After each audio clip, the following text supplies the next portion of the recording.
Hai semuanya, kembali lagi bersama saya Nadia Apriani. Nah, di video kali ini saya akan memberikan satu materi dulu, yaitu bagaimana cara membuat laporan laba rugi di dalam perusahaan jasa. Mungkin ada yang belum tahu apa itu laporan laba rugi. Nah, laporan laba rugi itu adalah laporan finansial bagi perusahaan. Jadi perusahaan itu mendapatkan informasi tentang kerugian atau keuntungan yang dihasilkan selama waktu periode tertentu melalui dari laporan laba rugi tersebut. Jadi makanya kenapa laporan laba rugi ini sangat penting dibuat oleh atau bagi pengusaha muda atau pebisnis itu. Jadi pokoknya sangat penting ya. Nah, di sini di yang pertama saya akan memberikan dulu fungsi dan tujuan bagi laporan laba rugi. Penyusunan laporan laba rugi itu tentunya memiliki fungsi dan tujuan. Nah, karena laporan laba rugi ini dibutuhkan oleh berbagai divisi dari perusahaan. Jadi pasti ada yang namanya fungsi dan tujuan. Nah, kita bahas fungsi dulu ya. Nah, fungsi ini di fungsi laporan laba rugi ini terdapat 8 fungsi. Yang pertama adalah menyajikan informasi kepada pengguna informasi dalam perusahaan apakah perusahaan itu mendapat keuntungan atau kerugian yang dihasilkan dalam periode tertentu selama perusahaan itu beroperasi. Jadi peran dia itu adalah menyajikan informasi bagi perusahaan. Jadi yang kedua itu adalah memperlihatkan tren perusahaan selama kelompok waktu tertentu. Apakah perusahaan dari laporan laba rugi itu mendapat tren negatif atau tren positif. Nah, tren positifnya itu adalah dia dalam perusahaan itu mendapat keuntungan, dan tren positifnya apakah perusahaan mendapat kerugian. Jadi di fungsi yang kedua ini adalah kita jadi tahu kita mendapat tren positif atau tren negatifnya. Yang ketiga adalah membantu pengusaha menganalisis dari mana keuntungan yang paling besar dihasilkan dan pengeluaran dari segi apa yang paling banyak memakan biaya. Jadi di fungsi yang ketiga ini kita tahu keuntungan kita itu dihasilkan dari pendapatan atau dari pendapatan jasa, pendapatan bunga atau dari penjualan kita gitu. Keempat adalah menjadi alat bantu menganalisis dalam perkembangan usaha atau perkembangan perusahaan. Jadi laporan laba rugi ini sangat penting bagi perusahaan karena memang peran sebagai keberlangsungan perkembangan perusahaan.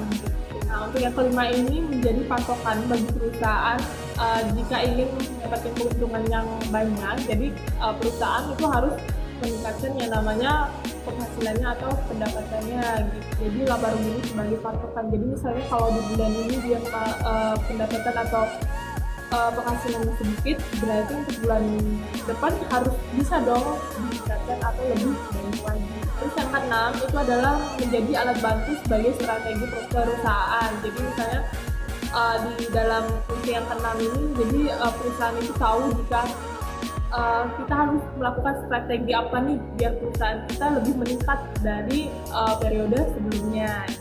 Terus yang ketujuh ini adalah sebagai cerminan profil perusahaan bagi calon investor atau kreditur yang akan melakukan transaksi bisnis ke perusahaan. Jadi fungsinya juga sebagai mungkin mendapat kerjasama atau mendapat permodalan dari calon investor atau krediturnya gitu. Nah, untuk yang terakhir atau yang kedelapan yaitu adalah lebih alat bantu evaluasi kinerja perusahaan. Jadi laporan laba rugi ini juga berfungsi sebagai mengevaluasi kinerja perusahaan. Jadi misalnya dari yang bulan kemarin itu kinerja perusahaan menurun atau bagaimana, jadi untuk bulan ini bisa lebih ditingkatkan lagi gitu. Nah, itu untuk yang fungsi dari laporan laba rugi. Selanjutnya saya akan membahas yaitu tujuan dari laporan laba rugi dalam perusahaan jasa. Tujuan dalam pembuatan laporan laba rugi bagi perusahaan jasa itu adalah untuk mengevaluasi keuntungan sebuah periode tertentu yang ditulis ke dalam jurnal dan ke buku besar. Jadi dengan ini kita sebagai pemilik usaha atau sebagai yang punya usaha nih, kita bisa melakukan perbandingan antara laba yang didapat dalam setiap periodenya. Jadi tujuannya ini sangat sangat penting sekali sih, karena mengevaluasi dalam keuntungan yang didapat setiap periodenya. Gitu. Yang ketiga, saya mau bahas yang namanya unsur-unsur dalam laporan laba rugi. Nah, di dalam laporan laba rugi itu ternyata hanya ada 4 yang harus ada dalam laporan laba rugi. Nah, yang pertama adalah unsur pendapatan. Jadi gini nih, di dalam laporan laba rugi pasti ada yang namanya pendapatan. Jadi tidak mungkin jika di dalam laporan laba rugi itu tidak ada yang namanya pendapatan. Jadi pendapatan itu adalah arus kas masuk atau peningkatan aktiva dari perusahaan.